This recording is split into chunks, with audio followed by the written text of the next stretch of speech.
Hello, नमस्कार। कैसे हैं आप लोग? स्वागत है आपका। मैं हूं आपका शिक्षक अभिषेक ओझा, प्रोडजी बायोलॉजी के साथ। आज की इस वीडियो लेक्चर में हम लोग क्या स्टार्ट करने वाले हैं। आज हम लोग इस चैप्टर में क्लास 11 का एक चैप्टर है और वो चैप्टर आपका है एक्सक्रीटरी एंड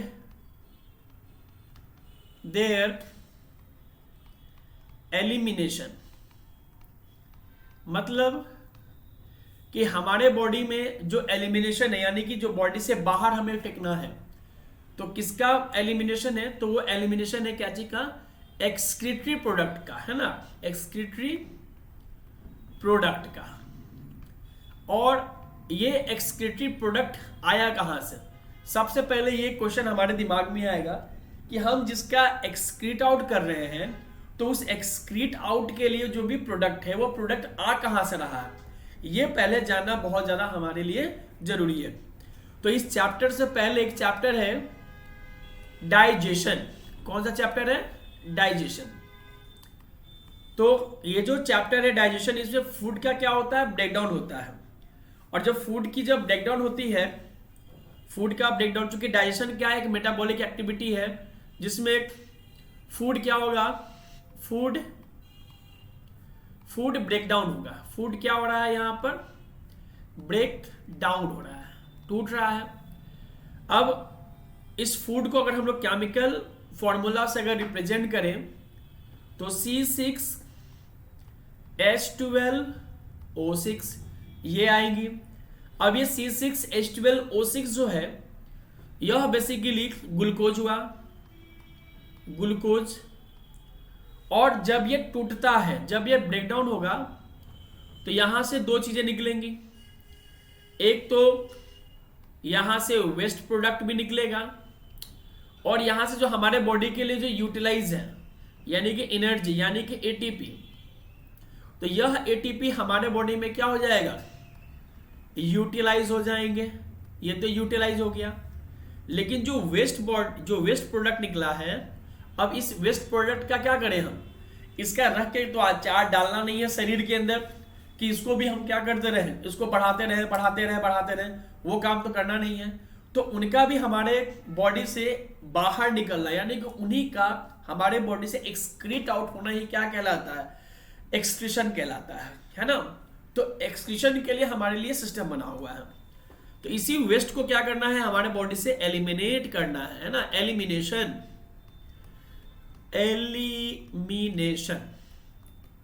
तो इसी एलिमिनेशन, यानी इसी वेस्ट प्रोडक्ट के एलिमिनेशन के लिए हमारे बॉडी में क्या कंडक्ट होता है?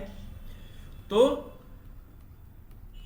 एक्सक्रीटरी सिस्टम, यही बना हुआ है एक्सक्रीटरी सिस्टम, जो वेस्ट बॉडी को क्या करे, या वेस्ट प्रोडक्ट को क्या करे? बॉडी से बाहर निकाले। आज हम लोग ये भी जानने का कोशिश करेंगे कि एक्चुअली में एक्सक्रीटरी प्रोडक्ट होता क्या है। कई दफा हम लोग फीसेस को भी क्या मान लेते हैं कि वो भी एक्सक्रीटरी प्रोडक्ट है। आप मान सकते हैं, लेकिन बायोलॉजिकली उसको नहीं माना जाता है। वो बायोलॉजिकली क्यों नहीं माना जाता है वो भी मैं अभी आपको थोड़ी देर में बताऊंगा। तो ये कुछ रहा आपका कि एक्सक्रीटरी प्रोडक्ट, ये प्रोडक्ट का जुड़ाव किससे है? इस प्रोडक्ट का जुड़ाव आपके डाइजेशन से है। इस प्रोडक्ट का जुड़ाव रिस्पायरेशन से है, रिस्पायरेशन से है। तो कहीं ना कहीं ये देखा जाए कि जो डाइजेशन है और रिस्पायरेशन जो है, वो हमारे बॉडी में वेस्ट प्रोडक्ट को क्या बनाते हैं? वो बनाते हैं। तो उनका एलिमिनेशन होना काफी ज्यादा जरूरी है। तो उसी एलिमिनेशन के लिए हम लोग एक्सक्रीटरी सिस्टम के बारे में क्या करते हैं? स्टडी करते हैं। तो आइए अब जान लेते हैं हम लोग excretion.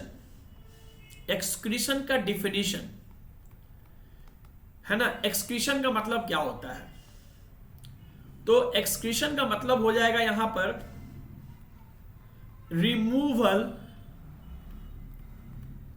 Removal of metabolic wastage. Removal of metabolic waste को हम लोग क्या कहते हैं? एक्सक्रीशन कहते हैं। जैसे मैं एग्जांपल लिखूं, CO2 ये हमारे बॉडी का क्या है, मेटाबॉलिक वेस्ट है जो कि हमारे बॉडी से बाहर जाता है, ठीक है। उसके बाद जो वाटर है H2O, ये हमारे बॉडी से बाहर जाता है। और एक हो गया नाइट्रोजेनस वेस्ट, तो ये भी हमारे बॉडी से क्या होता है, ये भी बॉडी के बाहर जा रहा है। तो इनका रिमूवल ही क्या कहलाता है, मेटाबॉलिक वेस्ट का एक्सक्रीशन कहलाता है। To be noted, I am not mention about feces. Feces are not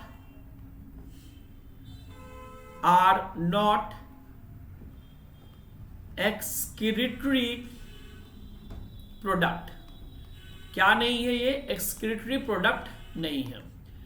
आप कहोगे कि सर आप कैसा बात कर रहे हैं, जो फीसेज है ना, जो अनडाइजेस्टेड फूड पार्टिकल है, जो कि मॉर्निंग में हम लोग बॉडी से क्या करते हैं, उसको एलिमिनेट आउट करते हैं। आप कह रहे हो कि वो एक्सक्रीटरी प्रोडक्ट नहीं है। हाँ बिल्कुल आप सही सुन रहे हैं, वो एक्सक्रीटरी प्रोडक्ट नहीं है। और नहीं होने के पीछे रीजन क्या है, इसका ये पॉइंट मेटाबॉलिक, ये जो पॉइंट है, अब ये पॉइंट का मतलब जरा सा समझने का कोशिश करें आप लोग। मेटाबॉलिक जो प्रोसेस है, मेटाबॉलिक जो प्रोसेस है, ये कहां होता है, inside the cell, inside the cell, जो सेल के अंदर हो। तो जो सेल के अंदर होता है उसी को क्या कहते हैं हम लोग, मेटाबॉलिक प्रोसेस, यानी कि जो सेल के अंदर हो रहा है। अब ये देखिए आप, जो फीसेस है, ये फीसेस स्टोर्ड है। फीसेस बेसिकली क्या होते हैं बाबू, ये आपके ये स्मॉल इंटेस्टाइन के बाद जो लार्ज इंटेस्टाइन है, लार्ज इंटेस्टाइन, उनमें ये जाके क्या हो जाते हैं, ये एब्जॉर्ब होते हैं। They are basically absorbed in our body. ऐसा नहीं है कि वो सेल से बाहर निकल रहे हैं। जो भी हम लोगों ने हमने जो भी फूड को इनटेक किया, तो they all are not going to be completely digested in our body. कुछ ऐसे हैं जो कि हमारे बॉडी में डाइजेस्ट नहीं हो पाते हैं।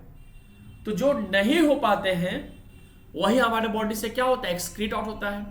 तो फीसेस को हम लोग नहीं कहते हैं कि वो एक्सक्रीटरी प्रोडक्ट है, क्योंकि वो मेटाबॉलिक वेस्टेज, वो मेटाबॉलिक के वजह से नहीं आया है।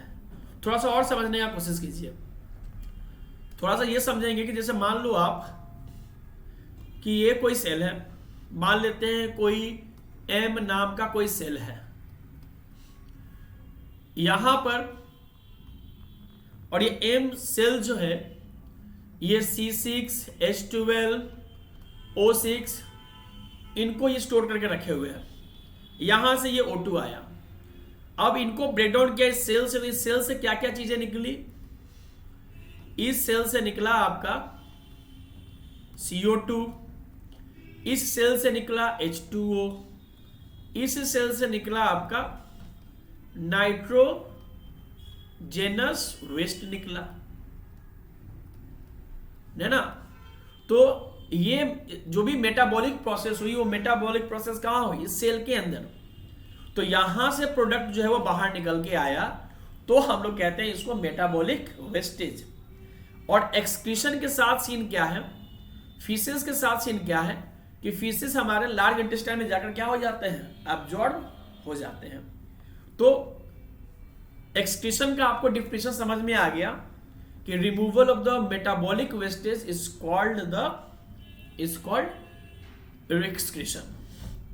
अब हमारे पास जो भी एक्सक्रीटरी, बार बार है ना, कितने तरह के एक्सक्रीशन प्रोडक्ट हमारे पास आते हैं, तो वो देखिए।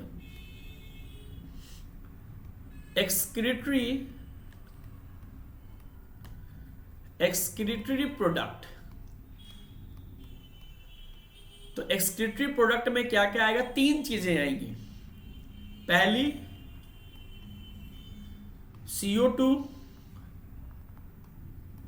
दूसरी H2O, और तीसरी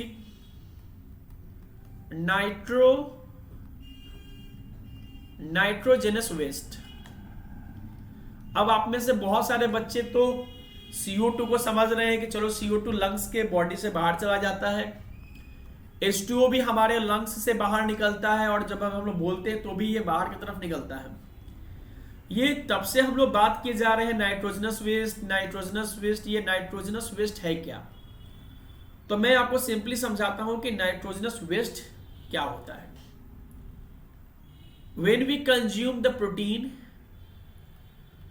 और ये हमारे इंग्रेडिएंट का काफी इंपॉर्टेंट एक न्यूट्रिएंट्स है ना। प्रोटीन हमारे बॉडी में आकर के क्या करता है, वह बॉडी बिल्डिंग फूड है। बॉडी बिल्डिंग फूड, जितने भी जिमर हैं जो एक्सरसाइज करते हैं उनके लिए प्रोटीन तो बिल्कुल अमृत की तरह काम करता है। वो पागल है प्रोटीन को लेकर के।